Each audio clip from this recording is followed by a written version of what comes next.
We're going to move on to our next panel, and I want to welcome everyone to the second session of our program for today, which is the Social Security Academy for Interns. The panel is Social Security: how big is the financing problem, and how can we pay for what we want?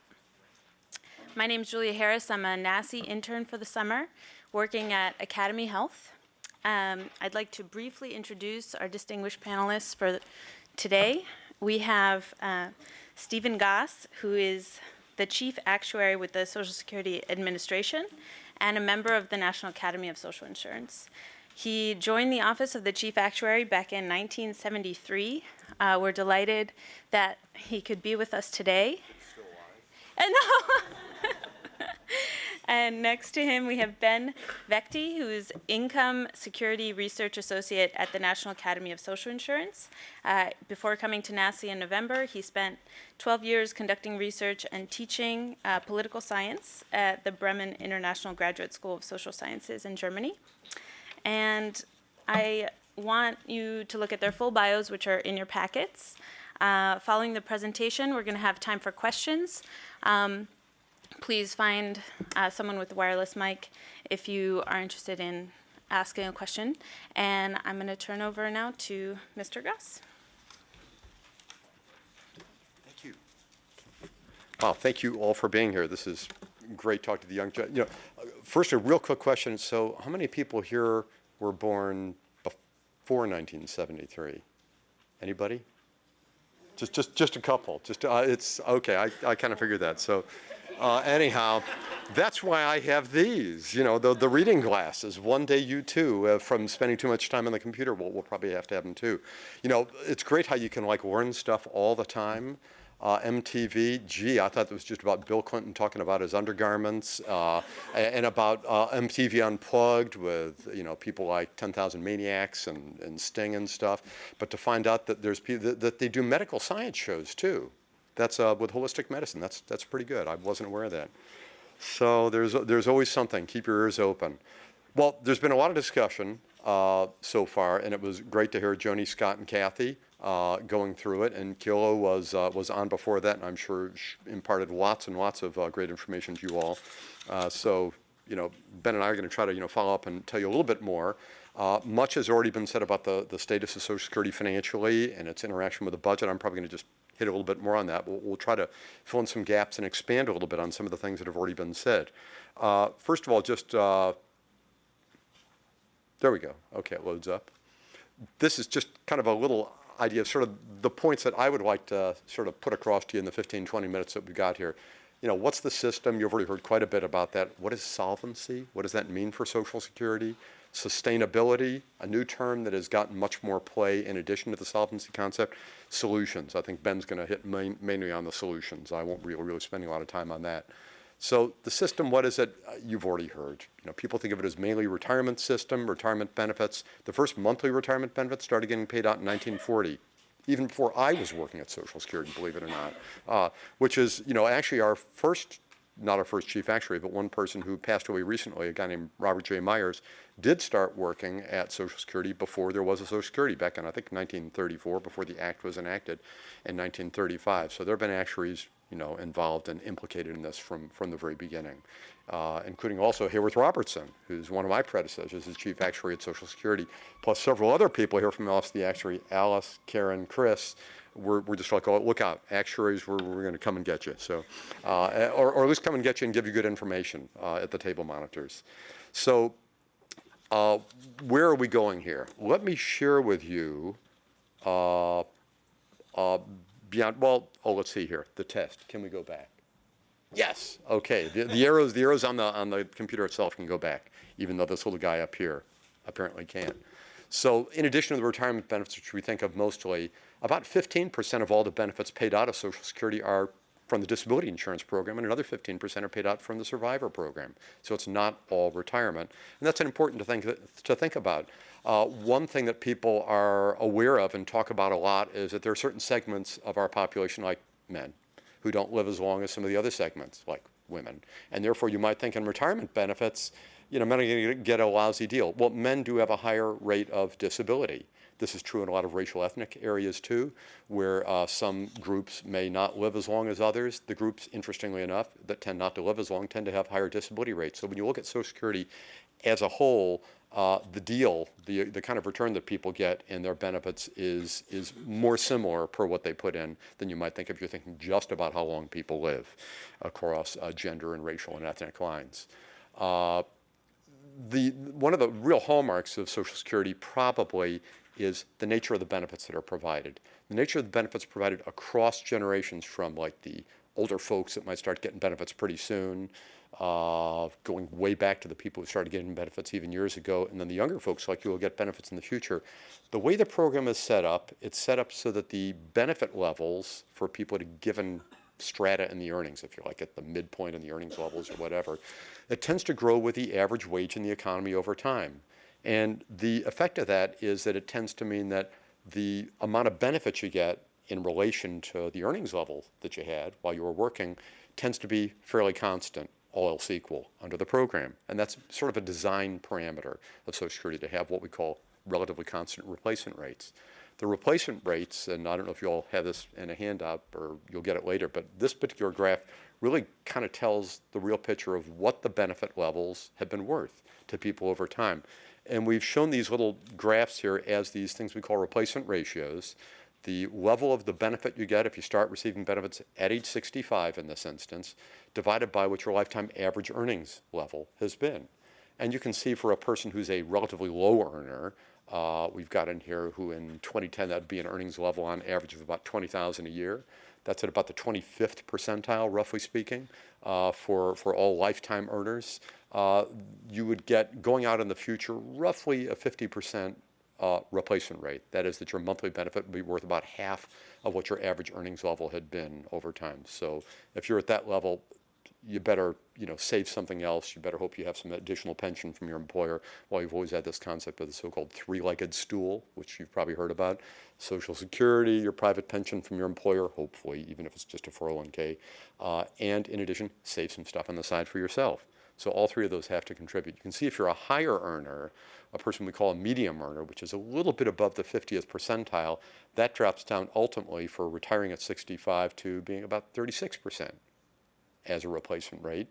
And this is under current law. The scheduled benefits, sometimes curiously referred to as promised, but we always refer to them as scheduled because it's what the law suggests you will get. It's the intent of Congress. If you're a higher earner, averaging up around 70 grand, then you're down more like at about 30% if you retire at 65. And if you're a max earner, you've been earning for at least 35 years, up around the $106,800 maximum taxable amount that we have right now, then you'd be down at about 25%. Key thing on this, all these replacement rates are if you wait to start getting your benefits at 65. And as I think Joni was describing earlier, what percentage of your full potential benefit that you could get at your so-called normal retirement age, what percentage you get depends on the age at which you start receiving benefits, sometimes called claiming. So this is assuming that you start to receive your benefits at 65. If you do like most people who are not disabled, start to get your benefits at 62, then you'd get about a 20% knockoff from the numbers you see here. For instance, that medium worker with its 36%, you'd actually get more like about 30% of your lifetime career average earnings from Social Security. And this is just something to keep in mind. These are the scheduled benefits. When you think about, what level of benefits do you think ought to be provided by Social Security? And there are really two aspects of that I would suggest that you ought to think about when you think about what should we do for Social Security. One is, what kind of benefits do you think we ought to be providing, and what are we willing to pay? Because you got to go on both sides of that. So if we go to the next slide, well, another aspect, and this is really touched on by the prior folks talking here, about the specifics of the way that Social Security is financed. Social Security does have some curious aspects to it. It's Social Security, the OASDI, and DI trust funds, and also one part of the Medicare Hospital Insurance Trust Fund, have very special characteristics that are different from everything else in the budget. They have these trust funds that have money in them that can be drawn on, and there were 3 secretaries of Treasury under the Bush administration, all of whom testified to Congress that, all that money will be available to be able to pay those benefits. But here's the interesting part. If the trust funds run out at any point, then, and there's not enough tax money coming in to pay the full benefits, then they can't be paid.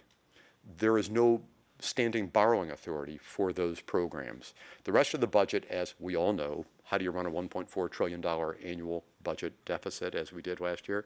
By being able to go and borrow a bunch of money that you're not taking in taxes. Social Security and Medicare Part A can't do that. Once they've drawn down their trust funds, if their remaining cash income coming in is less than the benefits that are scheduled, then we just can't pay the scheduled benefits. And the reason, and this next chart really sort of illustrates that. This shows that under our current projections in the 2009 trustees report, you can see the red line is the projected income as a percentage of our tax base, as a percentage of taxable payroll. And the blue line, the solid blue line, is what we actually could pay under current law. And you can see that is going up fairly soon, by about 2020, up to more than the tax income that we have coming in. The income here, by the way, doesn't include the interest income. This is just all on a cash flow basis. So you can see we're going to start paying out more than we're taking in tax income, which means we're going to be drawing down the trust funds. But we'll reach a point out in 2037 where we'll have used up all the money in the trust funds to augment the shortfall in taxes. And then we kind of hit the wall in 2037 and say, ooh, no more trust fund. We only have 75 cents, as Joni and Kathy and others pointed out, coming in taxes, and that's all we would be able to pay under current law. So payable benefits then drop down to the level of the continuing tax income. And the little dashed line, which people sometimes refer to as promised benefits, we really think they should be called scheduled benefits. You know, what is that? Can't pay them unless Congress acts between now and then, which we're pretty confident they will. Here's another picture of sort of what these trust funds really look like. And this actually shows between the 2008 and 2009 trustees report. This little thing called a recession came along, and it had some implications about fewer workers, more people filing for benefits, both retirement and disability. And it actually caused our projections of the trajectory for the combined OASDI trust funds and for the DI trust fund all by itself to be a little bit worse looking in terms of when this trust fund exhaustion date would actually be occurring in the future. It moved from 2041 to 2037, got 4 years sooner for the OASI and DI trust fund on a combined basis. And for the DI trust fund all by itself, and Scott and some other people have mentioned that these are separate legal entities, the DI trust fund and the OASI trust fund. The DI trust fund moved from 2025 to 2020 for its expected date of trust fund exhaustion, a date by which we absolutely will have to have something happen congressionally in order to keep those benefits paying. So if trust funds exhaust only 75%, one question that you might ask is, well, have we ever come up to the cliff like this before? Have we ever come to the wall? And what happens? Well, have we ever gotten to the point where we actually had this big drop-off in benefits because we had the trust funds run out? And the answer really, thankfully, is no. We came really, really close in 1977 and 1983, and I would just suggest, picking up on Kathy's comments, expressing one's own opinion and not necessarily that of your employer. Actually, you all are all of our employers who work at Social Security because you pay the taxes that pay our paycheck. Thank you. In 77 and 83, we were approaching the wall where the trust funds were going to be running out.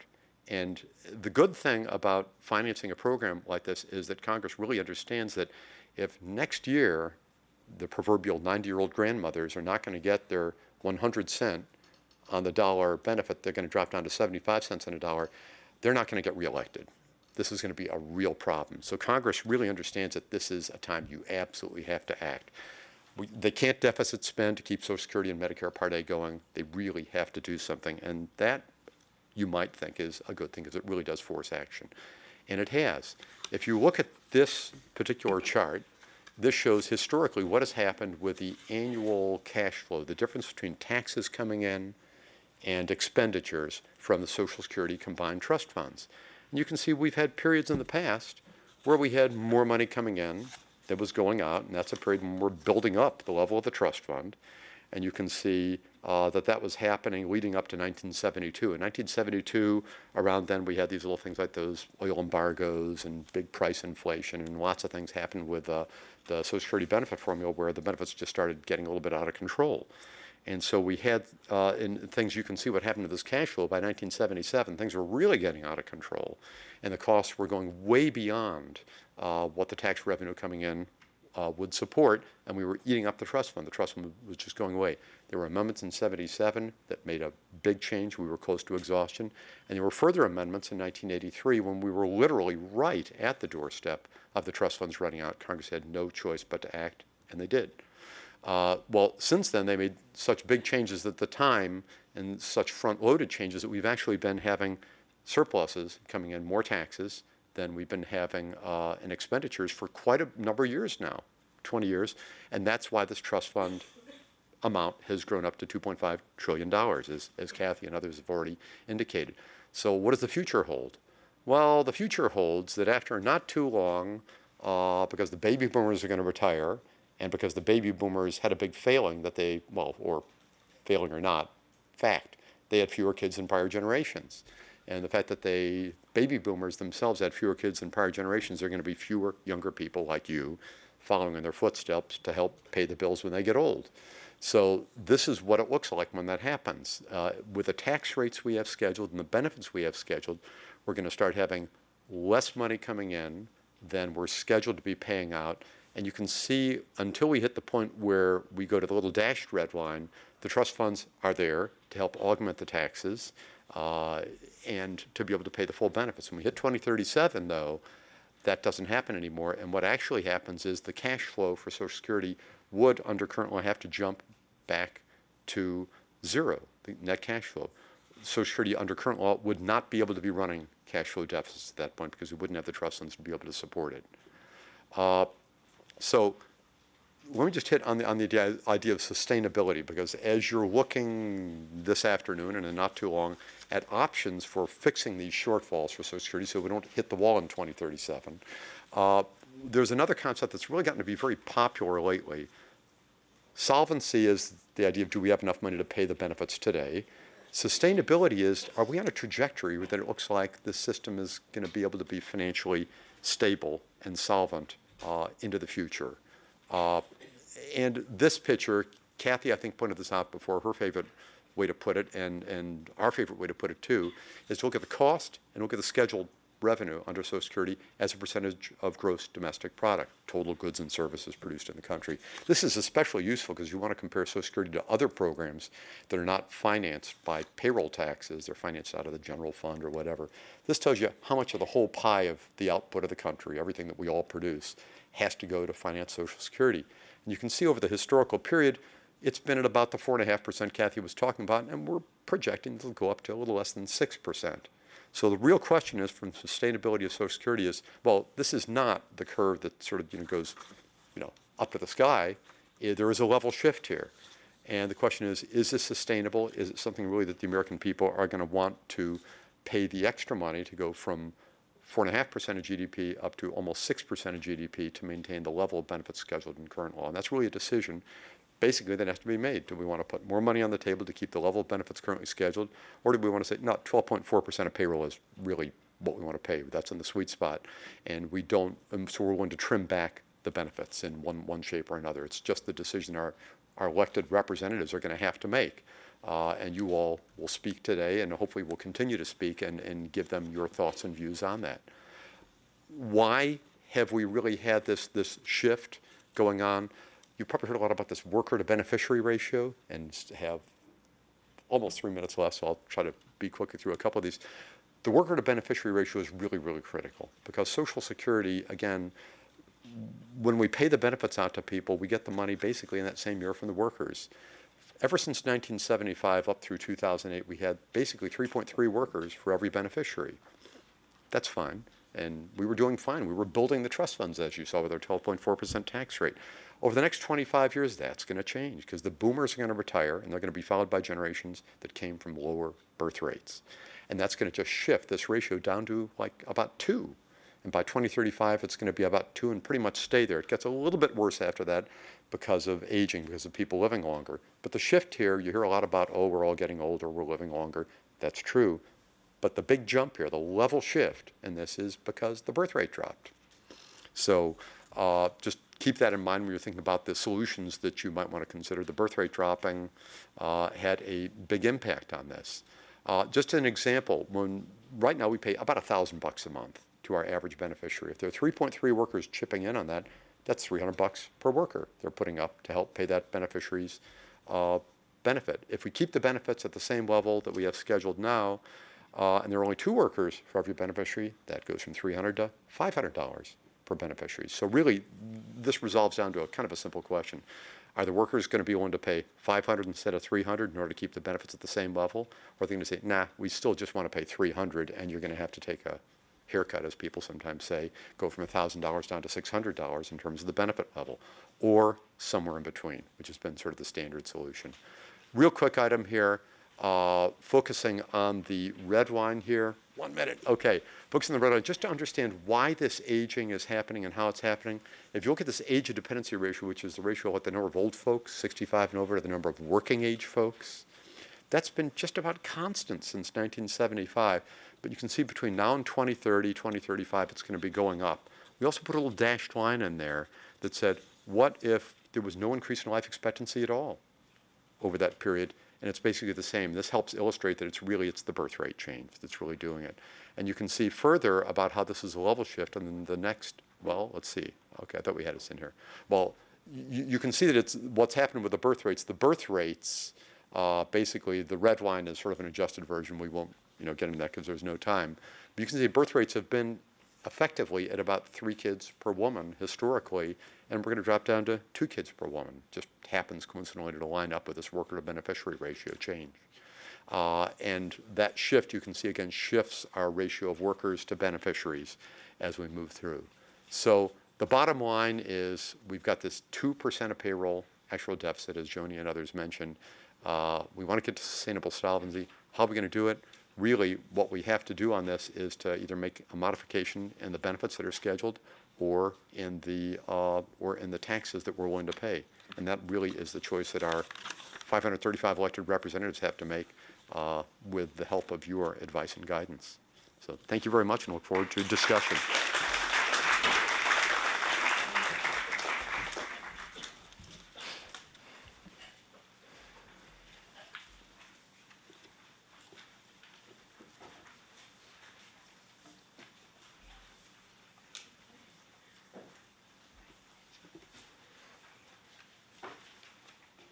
So I am very humbled to follow Steve Goss, who I recently experienced on the dance floor at a Robert M. Ball award ceremony. It's very impressive.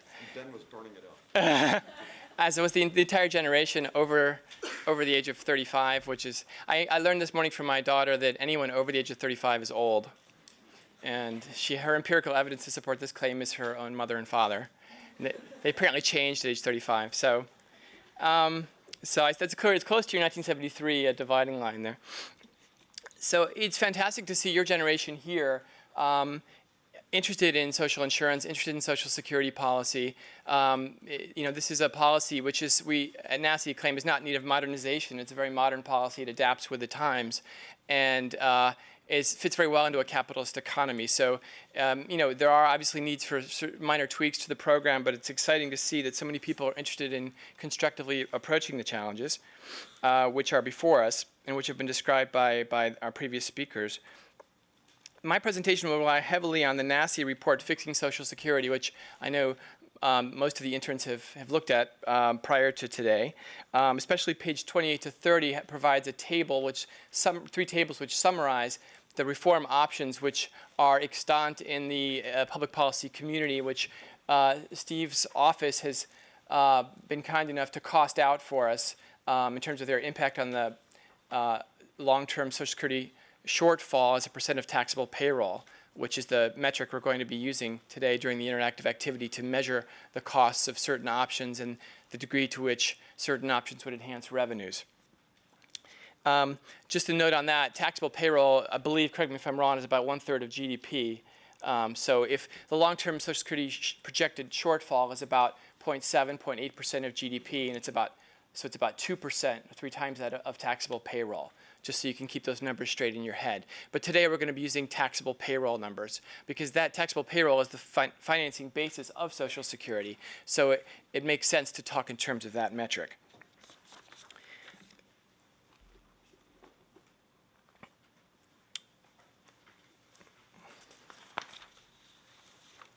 I did them fatal. Can I go backwards here, Steve? Yeah. It does work. Social Security's finances are assessed over a 75-year period. This is important to remember. As opposed to most other parts of government, or virtually all parts of government, Social Security has a long-term perspective, long-term benefit projections, which can be projected using demographic assumptions and economic growth assumptions, which is what our actuaries work with.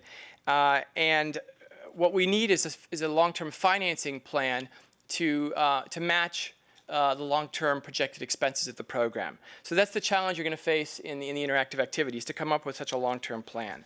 In 1983, the Greenspan Commission stood before a similar challenge in much more dire circumstances and mastered it well by scheduling an increase in the payroll tax and an increase in the retirement age. Those are still, the retirement age increase is still in the process of phasing in.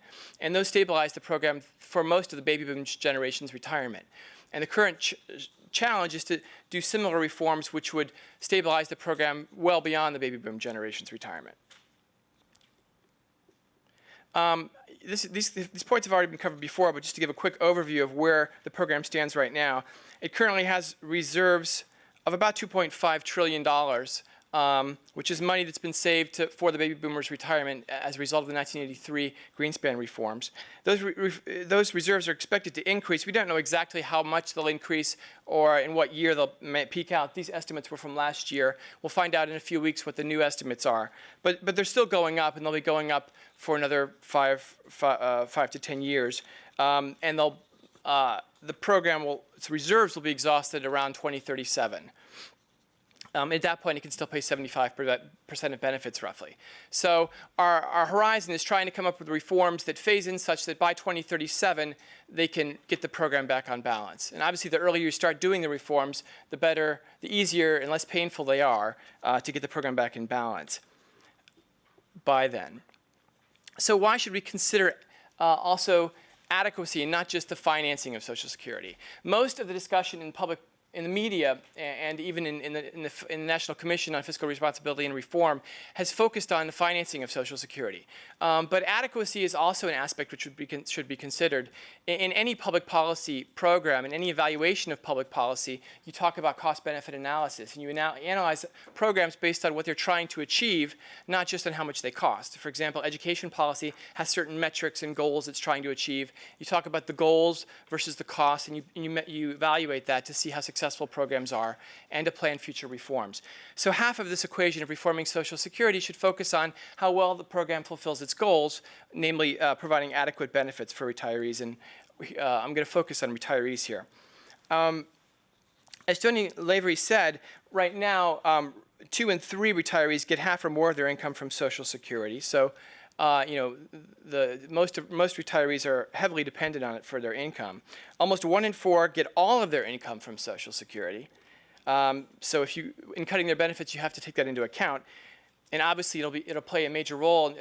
The major role in determining what's acceptable, what enhances adequacy, what reduces it, is what kinds of population groups you're affecting with certain kinds of reforms. So in your interactive activity later after lunch, you'll want to consider, is this going to disproportionately hit certain kinds of people, widows, mothers, fathers, single families, single households rather, and the oldest old, different kinds of groups.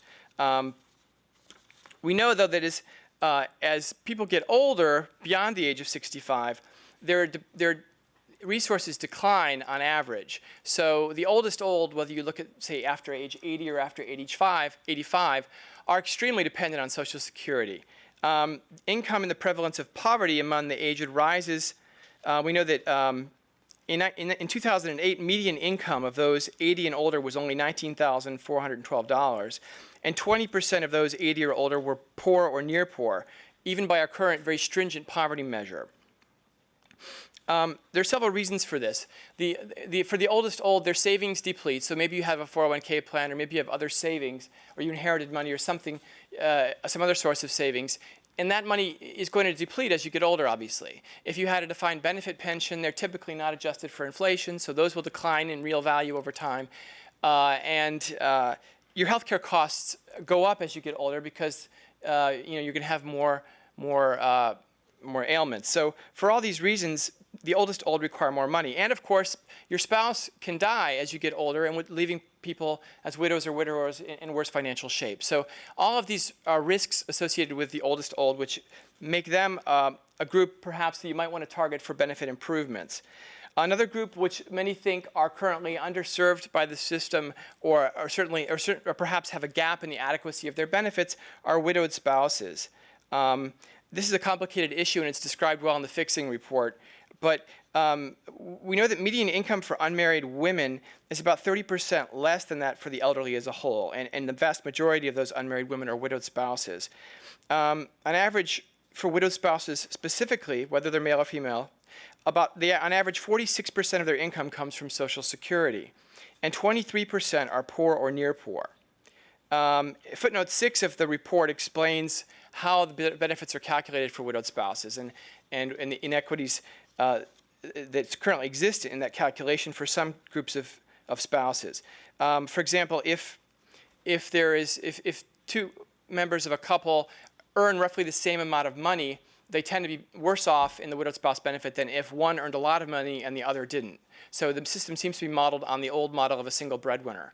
Whereas if both partners earned a minimum wage or slightly above the minimum wage, they would be worse off after the death of one of the spouses than if there had been inequality in their earnings careers. So some benefit enhancements aim to mitigate this problem. Caregivers. Some countries in the OECD have caregiver credits for people to take time off work to raise their children for a couple of years. In our system, those are counted as 0 years. So depending on how many work years you have, your top 35 earnings years are used as the basis for calculating your benefits. If you have too many 0 years, then those zeros will count as years of your average wages, which will lower your benefit. So the caregiver credits would mitigate that problem by giving you a substitute credit amounting to half of the average wage for those years in which you took time off to care for your child. Long service, low paid workers. Right now, you can work your lifetime at minimum wage and still get a benefit that's lower than the poverty level. So this benefit enhancements in this realm would redress that problem in a very modest way. That's option 4 in 4B in the report. Option 5 would pay Social Security benefits to children of deceased or disabled parents who are in college or vocational school. This is the so-called student benefit that was eliminated in the late 70s or early 80s because of the dire financial situation of the program at the time. But evident research has shown that the benefit was very effective in helping students from weaker socioeconomic backgrounds to actually get education and then earn money later and contribute to the system. So you could argue that student benefits actually would enhance the system's solvency over time if they were restored. But of course, they also cost money in the short term, and money is very scarce at the moment. Options 6A to C propose across-the-board benefit increases, which are just sort of general increases without respect to any specific population group or adequacy category of 20%, 5%, and 2% respectively. All of these adequacy enhancements that I've been describing cost modest amounts, except for the across-the-board increase of 20%, which would cost a great deal. It would cost 2.98% of taxable payroll. But all the other reforms, I didn't mention the costs of these because they're relatively modest. Another option which we didn't cost out, but which is worth considering, but you can't consider it for your interactive activity, but I wanted to throw it out there, would be adopting the CPIE as the basis for the COLA of Social Security. The current COLA that we use is based on a basket of goods that fits the population as a whole, but the elderly consume a different basket of goods with a lot more health care in it, for example. And the CPIE, which has been measured for 20 years by the Bureau of Labor Statistics, takes into account this different basket of goods. There are statistical problems, though, with using it. It's a small sample size and so forth. But it would increase the COLA by about 0.1 percentage points per year. Later, we'll talk about other proposals to improve solvency by cutting the COLA. So I just wanted you to have both sides of that coin in your considerations. let's move to a sample adequacy package. These are the costs of some of the options I just described. You see most of them aren't dramatic except for the across-the-board increases, and that's the smallest one of those. Together, if you took several of those, they would cost about 0.69% of payroll. Remember, the current long-term projected deficit is 2% of taxable payroll. So this would increase, if you adopted all of these options in your reform package that you're going to do after lunch, then you would have 2% plus 0.69%, which would be 2.69% of taxable payroll. That would be a long-term projected shortfall that you would have to pay for by revenue increases or benefit cuts. How could Social Security's finances be strengthened? Well, there's two sets of options, raising revenue and cutting benefits. Options to raise revenue. One set of options would increase the Social Security contribution rate. You could, for example, Sub 7A proposes increasing the rate by 1.1% for workers and employers starting this year, so from next year, from 6.2 to 7.3%. So you'd increase the Social Security FICA tax by 1.1% for workers and employers. That alone would eliminate the entire 75-year shortfall for Social Security. The argument against that is that it could hurt employment because obviously the more you tax employers, economists would tell you that they're going to hire less workers, which in turn has effects on the solvency of the program. I'm not sure, Steve, if did you guys take that into account in your projections, the effect on employment of raising the rates? We reflect the effect of raising taxes on the earnings that people would be earning, not so much on employment, but on the earnings versus Okay. Okay, so when you look at this option, even though it would eliminate 2% of the shortfall, you should also consider possible effects on employment and whether that, if unemployment were to increase slightly, that would also mitigate or lessen the effect of the cost savings, obviously, or the revenue enhancement. Other options would raise it in different ways, the 7B and 7C. I won't go into detail on that. Option 8, the set of options under 8 would raise the tax cap. Right now, there's a cap on earned income of $106,000. 480. Only income up to that level is actually taxable for Social Security purposes right now. Now, when Social Security was conceived, was created, and also until the late 70s, almost 90% of taxable earnings fell under the tax cap, and the tax cap has increased for inflation every year. But because of the increase in inequality in wages over the last 30 years, now a much lower percentage of overall earnings falls under the tax cap because there's so many people earning $1 million or more a year that a smaller percentage of total earnings is under the tax cap of $106,000. And that's been eroding, the taxable wage base of Social Security has been eroding over the last 30 years because of this increasing income inequality. So many proposals suggest that we should raise the tax cap in various ways to recapture that taxable wage base.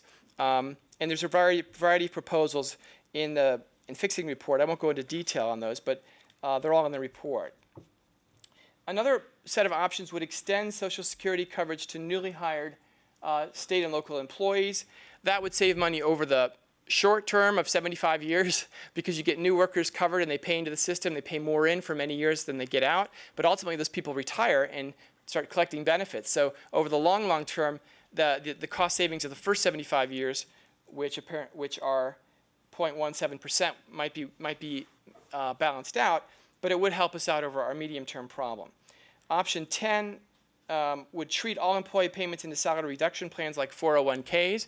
Right now, if you contribute to your 401k through a tax-deductible contribution, it's deductible from your income tax, but not from your Social Security FICA tax. So that was done so as to protect Social Security from being sort of privatized by people devoting more and more money into their 401k plans, which would have eroded further the tax base for Social Security. But only 401ks are treated this way. Contributions for your children's daycare, for health savings accounts and other purposes are currently not taxed for Social Security. And so this reform would make all those tax deductions taxable for Social Security purposes, again, to slow down the erosion of the tax base of the program. Another set of options would use progressive taxes to cover the legacy costs of Social Security.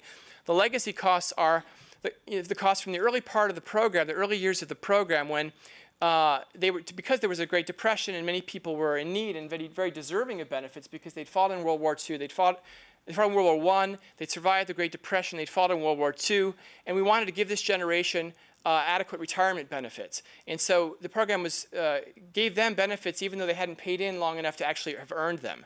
And these were costs that society as a whole was bearing to be fair to this generation, the greatest generation as we call them. But those costs were borne entirely by the segment of the population that earns less than the tax cap, right? Because Social Security is a regressive tax of, now it's 6.2%. When it started, it was much lower, only on earned income, not on unearned income, and only for those under the cap. So many people, Peter Orszag and others have said, well, maybe we should find other means of paying for these legacy costs, which we incurred decades ago, but the long-term finances of the system are burdened by this legacy cost, which was just put on the shoulders of all contributors and not distributed fairly across the entire tax-paying population progressively. So there's a range of options to try to cover those legacy costs. That would put the system back in balance, or largely back in balance. Another set of options would maintain reserves and diversify investments. This was more in vogue before the financial meltdown, but the reserves idea is still a good idea. And I mean, they're both legitimate ideas. The market's going to recover at some point. And the reserves idea was Bob Ball's idea, I believe, originally, which was to not just go as a pay-as-you-go system, as it did for many years, but keep trying to maintain reserves so that the program can survive fluctuations in political climate or fluctuations in the economy and still have a solid foundation. So that, and the other diversification argument is to put some percentage of the trust funds in equities. The belief is that they'll have a greater return than Treasury securities do. So what about options to cut benefits? Well, one would be to reduce the cost of living adjustment. As I said, you could enhance adequacy by adopting the CPIE, but you could cut spending on the program by adopting a changed CPI, for example, which takes into account the fact that people substitute cheaper goods for goods whose prices have increased. That would save some money. You could raise the retirement age for full retirement benefits. That would save money, a good deal of money. The argument against that is simply the fact that not everyone lives longer. As many of you know, there's a great disparity. The upper half of the income spectrum is living about 5 or 6 years longer than they were 20, 30 years ago. But the lower half is only living about 1.5 years longer. So not everyone is living longer. So if you do increase the retirement age, maybe you want to include some qualification for people, for arduous occupations, which doesn't include ours, but maybe, roofers or whatever.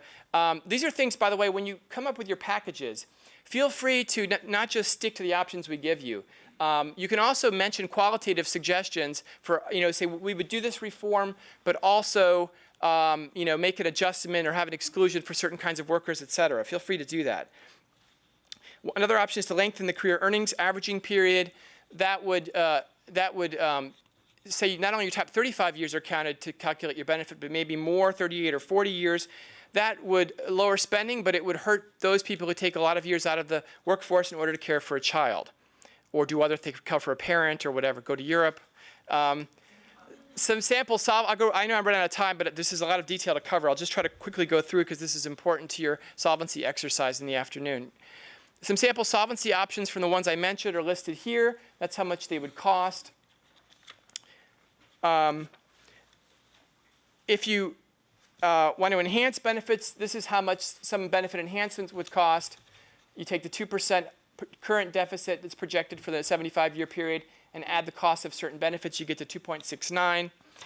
If you carry that 2.69 over to the next slide, you see an overall package which starts with the total adequacy choices plus the deficit. That's the total cost of all of the deficit plus the good things we want to do for people. And then we can see how do we pay for those things? Well, the left column shows different options to increase revenues or lower benefits that would pay for those options. And overall, you end up here with a net balance over the 75-year period of 0.04 of taxable payroll, percentage of taxable payroll, which means we're doing well. We're above zero.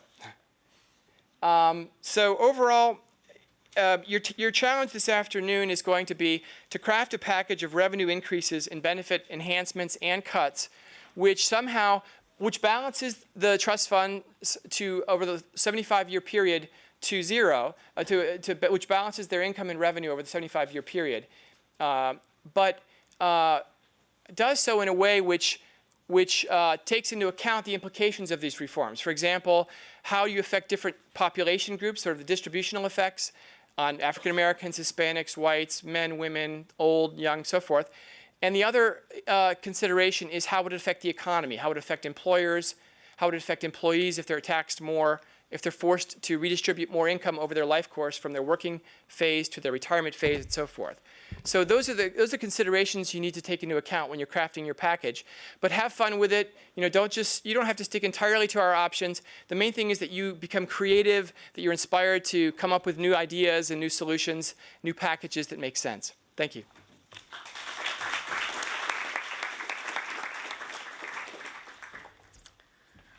Okay, so right now we have time for questions. If there's anyone in the audience, please, let's see where the mics are. There's.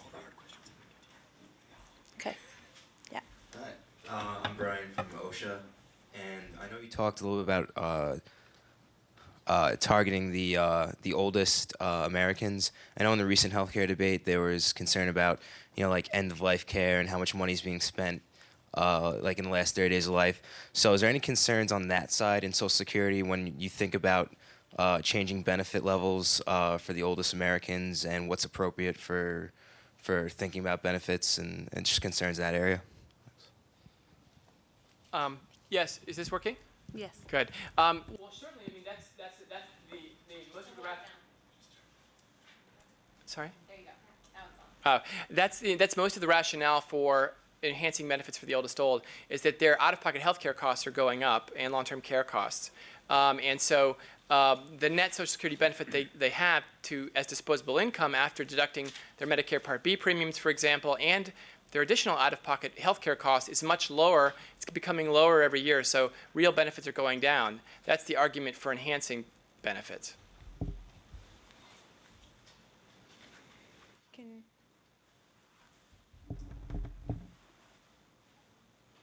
So I have a quick question. You said that there were two options for how we could strengthen Social Security: raising revenue and cutting benefits. There's two parts to my question. The first is, where should our priorities lie? Should we focus on raising revenue or should we focus on cutting benefits?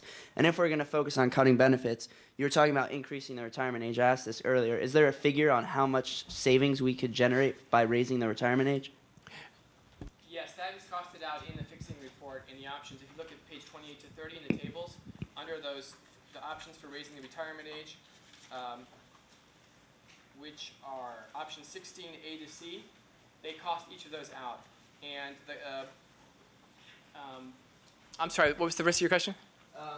So the first part was, is there a figure on how much revenue we could save by raising the retirement age? Right. Yeah, sure. It says costed out there as a percent of taxable payroll. You can see it there. And I mean, the arguments to consider as to whether you should increase revenues or cut benefits, that's a judgment call. I mean, that's the whole point of this exercise. I can't answer that question for you. That's the point of, that's up to your discretion in your interactive activity. Yeah. Could I just add to that? It really is just purely a choice. And the debate that's going on now with the Fiscal Commission and other arenas is a lot centered around the overall budget. I think Kathy and others earlier mentioned that the total spending by the federal government on everything has been about 18 to 20% of GDP for a long time. With the aging of the population because of the lower birth rates, et cetera, if we keep benefits for Social Security and Medicare as they have been scheduled in the law in the past, that could go from 18% or so up to 25 or even 30% of GDP. So the question really is, do you want to have those kind of benefits with the federal government spending up from 18 to 25 or maybe more percent of GDP, or do you want to keep the federal share of GDP at a lower level and trim back benefits? Again, keeping in mind that the reason that for this increase is not because these benefits are on a per person basis getting enormously more generous, at least not on the Social Security side, but just because of the shifting of the age of the population because of the lower birth rates. Can we get someone on that side? Is it? Okay. Hi, my name is Teresa from the GW Institute of Public Policy. I actually have a question about if administrative costs of administering the program come out of the Social Security trust funds, and what percentage of the trust funds goes towards administration. They do, yeah. Paychecks of people who work there, Joni, and all the rest of us in Social Security, do come out of there. Here's the good news. You know, in the insurance world, there's this really interesting sort of concept called a loss ratio. Everybody here familiar with that? Insurance companies talk about a loss ratio as the percentage of all the money they take in premiums that they have to give back in benefits. The benefits, of course, are called a loss. So the loss ratio in health insurance is, you know, like in the best of worlds, 90%, and et cetera, et cetera. For Social Security, it's over 99%. Less than 1% of the money that's paid in taxes goes to administrative expenses. Remarkably, for the Medicare program, it's even between 1.5% and 2.5% of all the money going into the Medicare program is used for administrative expenses. In both cases, the administrative expenses do come out of the trust funds. The good news is it's pretty cheap. Right here in the front. I have a question over in the middle. Mr. Goss, you were talking about on one of your slides that in the past we had about 3.3 workers per beneficiary, and we're going to be headed toward 2. But I feel like there are lots of factors that might be missing in the future that haven't been calculated. Like many of us haven't started having children or lives yet, and so are we going based on the projected the projected way that things are going now? Are there any things that might change in the future that might help us increase the beneficiary from 2 upwards, or does that not look probable at all? That's a great question, and there really are possibilities. Well, we had the baby boom generation, and before then, it used to be just part of our culture that, you know, on average, women were having 3 kids, women and men together. But now we shifted back in the late 60s and going to about 1970, in the mid-70s. We shifted birth control, lots of other factors. It's just a matter of our culture. We shifted to having something like 2 kids per woman on average. Some people have more, some people have less. We all know about the average. The good news is, you know, Japan, it's like 1.25 on average. Several countries in Europe are down at about that level. There are a couple countries like Sweden and France that are up closer to 2 like we are. But the smaller number of kids you have per person, this is the real investment in the future, the worse is going to be this ratio of workers to beneficiaries in the future. One way to sort of mitigate that is to find other ways to bring new people into the population, like net immigration. And we're actually pretty good at that in this country. We have about 4 million people born in our country on our shores every year, but we have about 1 million more people coming into the country than are leaving the country each year. So that is about a 25% augment to our birth rate for immigration. This country's been built on immigrants, and so more immigrants in the future are probably going to be a major contributing factor. Some people talk about, well, should we have more immigration? Should we raise the legal limits that to some extent hold down immigration into the country? That could be a positive in the future. Of course, there is also the thing about, you know, we start running out of space at some point if we have the population grow too fast. We still have our population growing somewhat in the future, not dramatically. More immigration or higher birth rates would cause it to grow even faster, which would cause certain kinds of strains. But it would reduce this number of beneficiaries we have per worker to pay for. So those are possibilities. I just want to add one quick sentence. The dependency ratio, as it's called, that we have is one of the best in the entire OECD. So from a competitive perspective, we're better off than almost everyone else. I mean, especially like China is really bad off because they're one-child policy. But even Western Europe, we're near the top 2 or 3 countries in the entire OECD for our dependency ratio.